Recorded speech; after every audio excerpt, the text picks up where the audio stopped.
We had a policy in the West, driven mainly by the United States, that had three prongs to it. One was NATO expansion.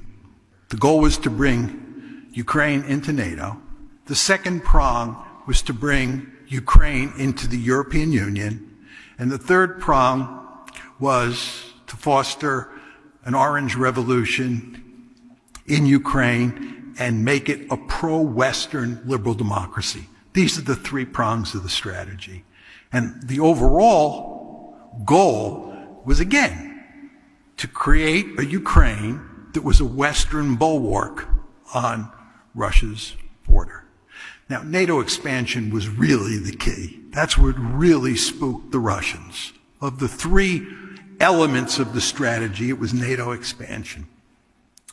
It was, as many of you know, in April of 2008, at the Bucharest NATO summit, where NATO announced, when the summit ended, that Georgia and Ukraine would become part of NATO. Putin, who was actually at the summit, he was on friendly terms with the West at that point in time, went ballistic. The Russians made it unequivocally clear that Ukraine in NATO was categorically unacceptable. William Burns, who's now the head of the CIA, was then, 2008, the U.S. ambassador in Moscow.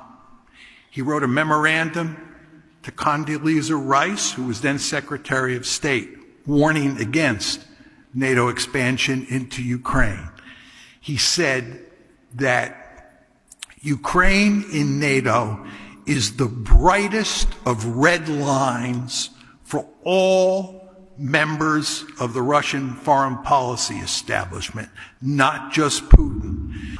Angela Merkel, who much to her credit opposed making any kind of offer to Ukraine in the April 2008 summit, said recently that the reason she opposed that idea was she understood it was the equivalent of a, these are her words, declaration of war against Russia.